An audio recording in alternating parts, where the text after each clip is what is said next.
ఓం శ్రీ గణేశాయ నమః. శ్రీ గురుభ్యో నమః. శ్రీ రామచంద్ర పరబ్రహ్మణే నమః.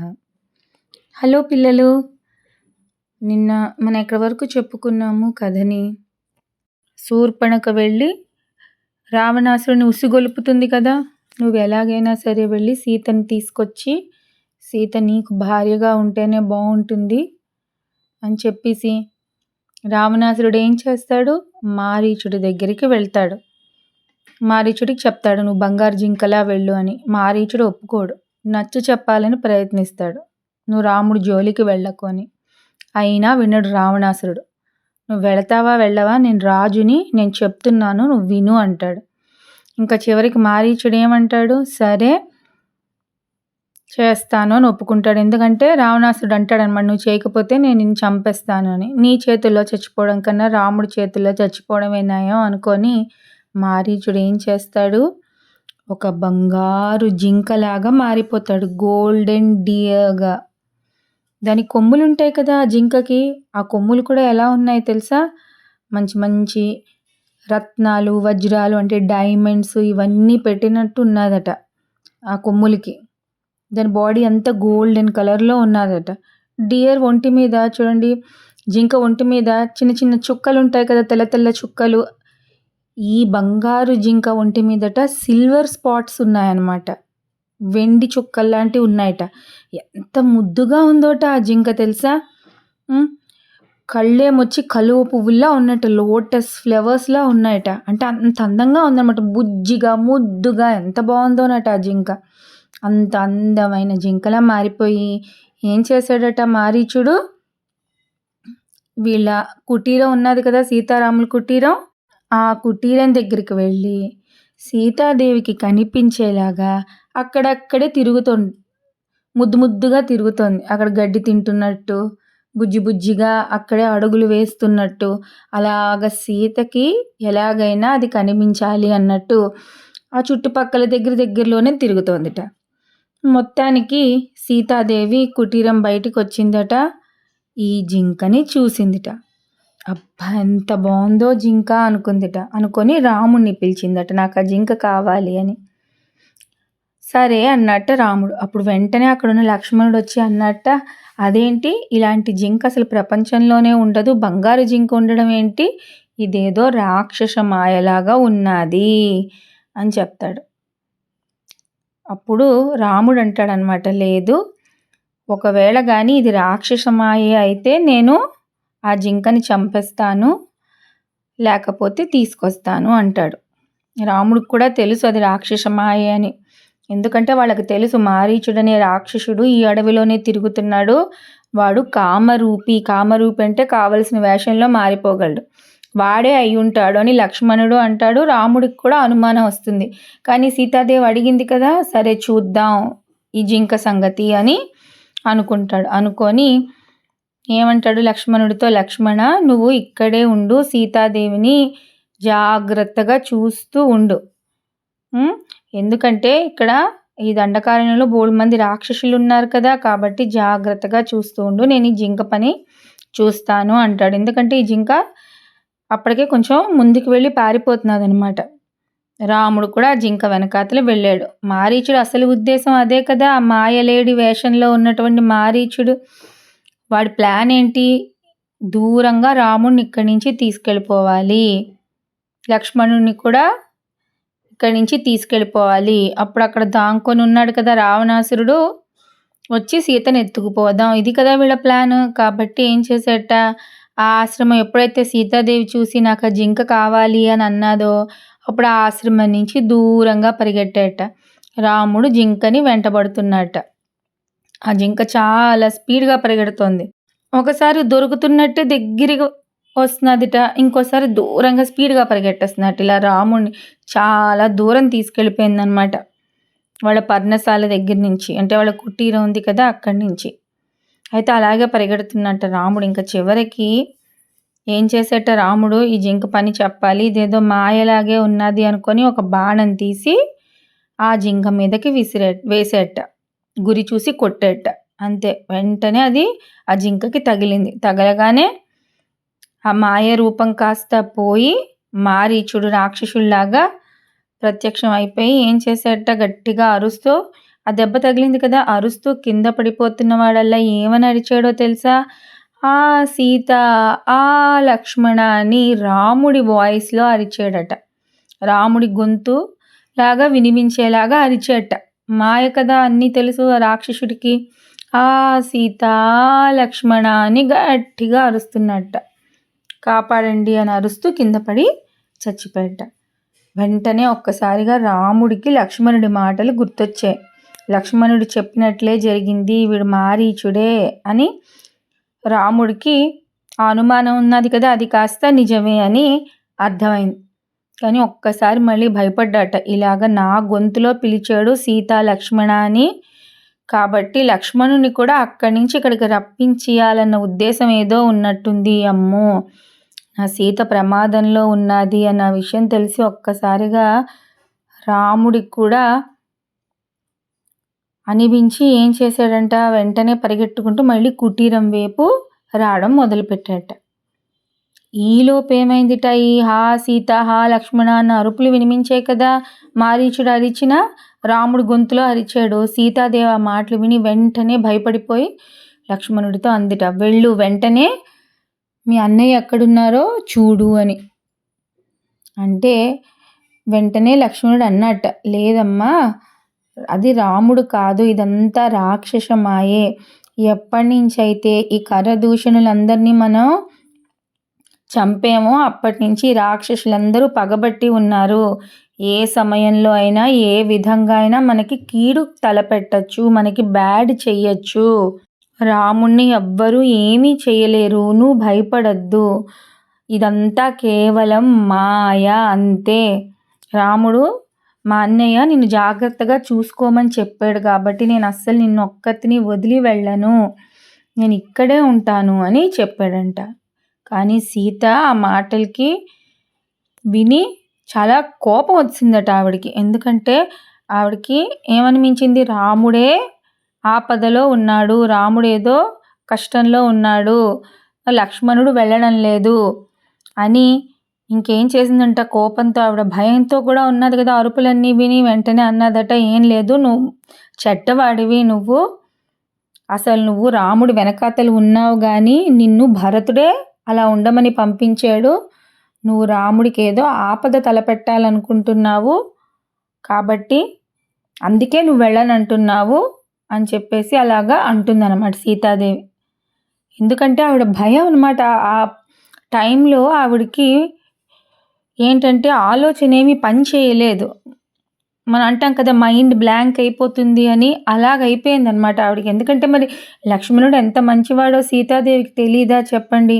కానీ ఆ సమయంలో ఆ అరుపులు అవన్నీ విని ఆ భయపడిపోయి ఆవిడ అలాగా లక్ష్మణుడిని చాలా తిట్టడం మొదలుపెట్టింది అనమాట. లక్ష్మణుడు ఆవిడకి నమస్కరించి, అమ్మ అలా కాదు, నా మాట వినండి, మీరు ఇలాంటి మాటలు మాట్లాడకండి, నేను మిమ్మల్ని ఒక దేవతలాగా, అంటే అమ్మలాగా నేను మిమ్మల్ని చూసుకుంటున్నాను, కానీ మీరు ఇలాంటి మాటలు మాట్లాడుతూ ఉంటే నాకు చాలా బాధగా ఉన్నది అని అంటాడు.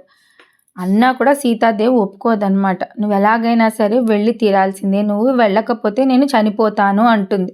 రాముడికి కానీ ఏమైనా అయితే నేను మాత్రం చనిపోతాను అని. ఇంకా లక్ష్మణుడు ఏం చేస్తాడు, ఇంకా సీతాదేవి ఇంకంతలా అనేసరికి, అమ్మ మీరు జాగ్రత్తగా ఉండండి, ఇది రాక్షసమాయ, ఏమవుతుందో నాకు అర్థం అవ్వడం లేదు అనుకొని జాగ్రత్తగా ఉండమని చెప్పి ఇంకా లక్ష్మణుడు కూడా అక్కడి నుంచి వెళ్తాడు. కొన్ని కథల్లో లక్ష్మణుడు ఇలాగ లక్ష్మణ రేఖ గీసాడని, అది దాటి రావద్దు అని సీతాదేవికి చెప్పాడని, ఈ లక్ష్మణ రేఖలోనే ఉండాలి అని చెప్పాడని కొన్ని కథలు ఉన్నాయి. అవన్నీ వాల్మీకి రామాయణంలో లేదనమాట. సరేనా, అయితే సీతను మాత్రం జాగ్రత్తగా ఉండమని చెప్పాడు. చెప్పి లక్ష్మణుడు ఏం చేశాడు, అటువైపు ఎట్నుంచైతే అరుపులు వచ్చాయో అటువైపు వెళ్ళడం మొదలుపెట్టాడు. ఇదే కదా కావాలి ప్లాన్. ఎవరికి ప్లాన్ పారింది కదా, పథకం పారింది కదా. రావణాసురుడు దాంకొని ఇదంతా చూస్తున్నాడు. ఈ రావణాసుడికి 10 తలలు ఉంటాయి అన్నమాట. కావాలంటే 10 తలలు కూడా ఆయనకు వస్తాయి. ఈ 10 తలల రావణాసురుడు ఏం చేస్తున్నట్ట, చెట్టు చాటు నుంచి ఇవన్నీ చూస్తున్నట్టు. చూసి లక్ష్మణుడు వెళ్ళిపోయిన తర్వాత ఇంక సీత ఒక్కతే ఉన్నది అని తెలుసుకొని ఒక సాధువు రూపంలో అక్కడికి వచ్చాడు సీత దగ్గరికి. సీత దగ్గరికి ఎలా వచ్చాడో తెలుసా? ఇలా ఆకాశంలో సూర్యుడు చంద్రుడు లేకపోతే ఎలా ఉంటుంది? చీకటిగా ఉంటుందా? అలాగ లక్ష్మణుడు లేడా, రామలక్ష్మణులు ఇద్దరూ లేరనమాట. లేని టైంలో చీకటి ఎలా వస్తుంది, అలా వచ్చారట. అలా వచ్చి ఏం చేశాడట, సీతను చూసి అబ్బా సీత ఎంత బాగుంది, నిజంగానే సీతను నా భార్యను చేసుకోవాలి అనుకొని సీత దగ్గరికి వెళ్ళాట.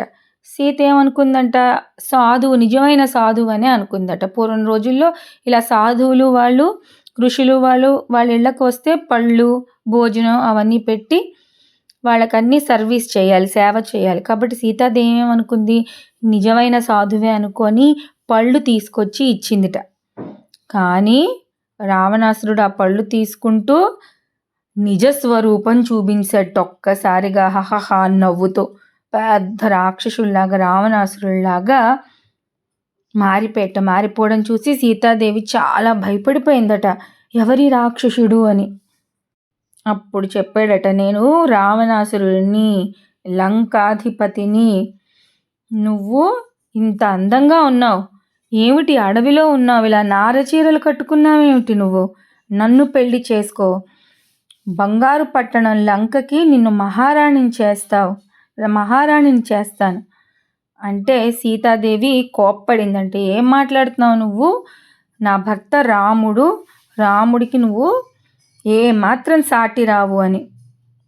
అంటే ఏమన్నట్టు తెలుసా రావణాసురుడు, రాముడు ఉట్టి మనిషే, నాకు అసలు ఏ మాత్రం సరితోగడు, నువ్వు ఎలాగైనా నన్ను పెళ్లి చేసుకోవాలి, నీ పని ఇప్పుడే చెప్తానుండని ఆవిడని ఎత్తుకొని రథం మీద వచ్చాడు కదా, పుష్పక విమానం మీద, రథం మీద కాదు పుష్పక విమానం మీద, ఆ విమానం మీద దాని మీద పెట్టేస్తాడు. లేదు, పుష్పక విమానం కాదు, రథం మీదే వస్తాడు. సరేనా, తప్పు చెప్పాను. రథం మీదే వస్తాడు. ఆ రథం మీద ఆవిడ్ని పడేస్తాడు, ఎక్కిపోతాడు. ఆ రథం ఆకాశంలో కూడా ఎగురుతుంది అన్నమాట. సీతాదేవి కాపాడండి కాపాడండి అని అరుస్తూ ఉంటుంది. కానీ అక్కడ రామలక్ష్మణులు ఎవ్వరూ చుట్టుపక్కల లేరు కదా. ఆకాశ మార్గం ద్వారా సీతాదేవిని తీసుకెళ్ళిపోతూ ఉంటాడు రావణాసురుడు. ఈలోపు ఒక పెద్ద పక్షి ఉన్నది కదా, చెప్పాను నిన్న కథలో మీకు. ఆ పక్షి పేరేంటి, జటాయువు. నేను కాపాడుతానమ్మా, జాగ్రత్తగా చూస్తానని చెప్పింది కదా దశరథ మహారాజు గారికి ఫ్రెండ్ కూడా ఆ జటాయువు పక్షి. ఆ పెద్ద పక్షి ఉంది కదా, ఆ జటాయువు చూస్తుంది. ఇలా సీతాదేవి అరవడం, అరుపులు అన్నీ విని ఏం చేస్తుంది, అర్థం అవుతుంది. ఓహో ఎవరో తీసుకెళ్ళిపోతున్నారనమాట అని చూస్తే రావణాసురుడు. ఆ పెద్ద పక్షి ఒక కొండ మీద కూర్చుంటుంది. రావణాసురుణ్ణి వార్ని చేస్తుంది.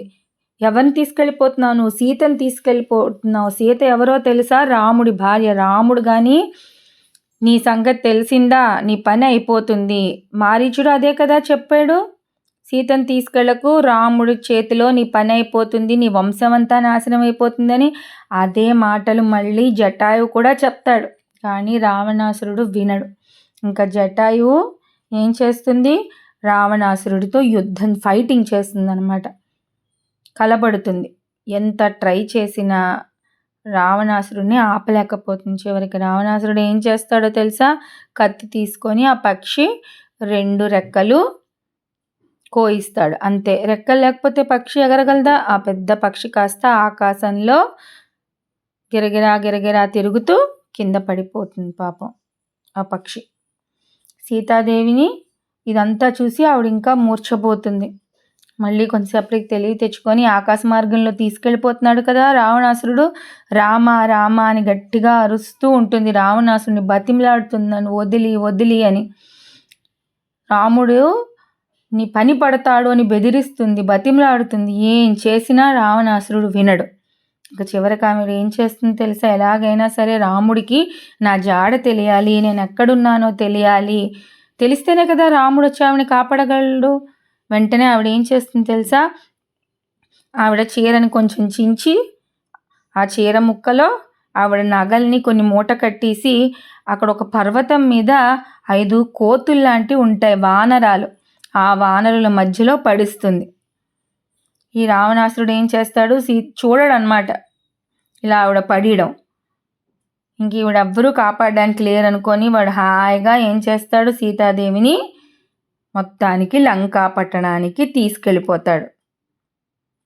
తీసుకెళ్ళిపోయి ఆవిడికి ఆ రాజ్యం అంతా చూపిస్తాడు.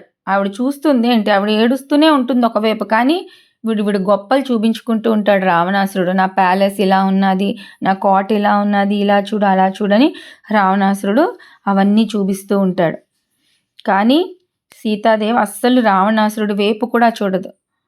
చివరికి ఏం చేస్తాడో తెలుసా? రావణాసురుడు సీతాదేవిని తీసుకెళ్ళి అశోకవనం అనే వనంలో పెట్టిస్తాడు. ఆ వనం చాలా బాగుంటుంది. వనం అంటే తోట అనమాట. మంచి మంచి పళ్ళ చెట్టు, పూల చెట్లు అవన్నీ ఉంటాయి. అక్కడ సీతాదేవిని పెట్టేసి చుట్టూ ఆడరాక్షసుల్ని కాపలా పెడతాడు. ఈవిడ్ని జాగ్రత్తగా చూడండి, ఇక్కడ ఎవ్వరు మగవాళ్ళు కూడా రావడానికి లేదు. రోజు ఈవిడ్ని ఏంటంటే మనసు మార్చండి, నన్ను పెళ్లి చేసుకోమని మీరు చెప్పేలాగా మనసు మార్చండి అని వాళ్ళకి చెప్పేసి ఆవిడని అక్కడ పెట్టేస్తాడు. ఇదిలా అయిందా? ఈలోపు ఇక్కడ ఏమైంది? రాముడు పరిగెట్టుకుంటూ వెనక్కి వస్తున్నాడు. లక్ష్మణుడు వస్తున్నాడు. ఎందుకు ఇలా వచ్చావు లక్ష్మణ అని లక్ష్మణుని చూసి ఆశ్చర్యపోతాడు. నేను అసలు రావద్దన్నాను కదా అని. అంటే ఇలాగా నీ అరుపు విని వచ్చాను అని. అరుపు విని వచ్చేవా? ఎందుకు అలా వచ్చావు? నీకు తెలీదా రాక్షసమాయ అని? నాకు తెలుసు అన్నయ్య, కానీ సీతాదేవి వెళ్ళకపోతే ఒప్పుకోలేదు, చనిపోతానని అన్నారు, అందుకే వచ్చాను అని. అంటే రాముడు అంటాడు, లేదు లక్ష్మణ, నువ్వు రాకుండా ఉండాల్సింది, ఇది రాక్షసమాయ, ఇప్పుడు ఏమవుతుందో ఏం జరుగుతుందో అనుకొని ఇద్దరు గాబరా పడి అక్కడికి వెళ్తారు కుటీరానికి. మొత్తానికి అనుకున్నట్లే అయింది. అక్కడ సీతాదేవి లేదు. ఏమైందో అర్థం కాలేదు రాముడికి. సీత కోసం పిచ్చివాళ్ళ తిరిగాడనమాట పాపం రాముడు, తెలుసా? ఎక్కడెక్కడ చివరికి చెట్లుని, పుట్టల్ని, ఆ గోదావరి నదిని అన్నిటినీ అడుగుతున్నట్ట. సీతను చూసారా అని. సీత కనిపించకపోయేసరికి జంతువులను అడుగుతున్నట్ట, అన్నిటినీ అడుగుతున్నట్ట. సీత కనిపించిందా నా బాధలో. అయ్యో, నేను ఏంటి ఇలాగ సమంగా చూసుకోలేకపోయానే సీతని అని ఏడుస్తున్నట్ట. అంటే లక్ష్మణుడు అన్నట్టు, బాధపడకన్నయ్య, ఈ అడవిలో బోళ్ళని గుహలు అవన్నీ ఉన్నాయి, వెతుకుదాం, ఏ గుహల్లో అయినా ఉన్నదేమని. మొత్తం అంతా వెతుకుతున్నట్ట, దండకారణ్యం అన్ని చోట్ల వెతుకుతున్నా ఎక్కడా సీత కనిపించేసిపోయేసరికి ఇంకా రాముడు అన్నట్ట, నేను సీత లేకుండా నేను బ్రతకలేను, నువ్వు అయోధ్యకి తిరిగి వెళ్ళిపో, నేను ఇంకా ఎప్పటికీ రాలేను, సీత లేకుండా నేను బ్రతకను, నువ్వు భరతుడికి చెప్పు ఈ సంగతులన్నీ, భరతుడినే రాజుగా ఉండమను అని చెప్పి రాముడు అంతలాగా బాధపడిపోతాడనమాట. ఎందుకంటే ఆయన కూడా మనిషిలాగే కదా జన్మించాడు, భగవంతుడైనా కూడా మనిషిలాగే జన్మించారు. మనం ఎలాగ బాధపడతామో అతను కూడా అలాగే బాధపడ్డాడనమాట రాముడు. అర్థమైందా? కాబట్టి అలాంటి రాముడిని, అలా బాధపడుతున్న రాముడిని లక్ష్మణుడు ఓదారుస్తాడంటే కన్సోల్ చేస్తాడు. అన్నయ్య, వెతుకుదాము మనము, నువ్వేలాగా బెంబేలెత్తిపోతే, నువ్వేలా భయపడిపోతే ఎలాగా అని. సరేనా? మరి తర్వాత ఏమైంది ఈ కథ అన్నది రేపు మనం చెప్పే కథలో తెలుసుకుందాం. సరేనా? మరి నిన్న అడిగాను కదా 3 క్వశ్చన్స్, వాటికి ఆన్సర్స్ ఇప్పుడు చెప్తాను. ఫస్ట్ క్వశ్చన్, పంచవటికి వెళ్ళే దారిలో ఒక పెద్ద పక్షి కనిపిస్తుంది అన్నాను కదా, ఆ పక్షి పేరేంటి? ఆన్సర్ జటాయువు. అక్కడికి ఏ రాక్షసి వచ్చి రాముణ్ణి పెళ్లి చేసుకోమని అంటుంది పంచవటికి? ఆన్సర్ శూర్పణఖ. థర్డ్ క్వశ్చన్, రాముడి మీదకు 14,000 మంది రాక్షసులతో వచ్చిన 2 రాక్షస సోదరులు ఎవరు? ఖరదూషణులు. అవునా? సరే, మరి ఇవాళ 3 క్వశ్చన్స్ అడుగుతాను. ఆ క్వశ్చన్స్కి ఆన్సర్స్ మీకు తెలుసో లేదో చూడండి. ఫస్ట్ క్వశ్చన్, లక్ష్మణుడు ఏ రాక్షసి యొక్క ముక్కు చెవులు కోశాడు? సెకండ్ క్వశ్చన్, లంకాధిపతి ఎవరు, అంటే లంకకి రాజు ఎవరు? థర్డ్ క్వశ్చన్, బంగారు జింకగా వచ్చిన రాక్షసుడు ఎవడు? వీటికి ఆన్సర్స్ రేపటి కథలో చెప్తాను. మళ్ళీ రేపు కథలో మనం కలుద్దాం. సరేనా పిల్లలు? బాయ్.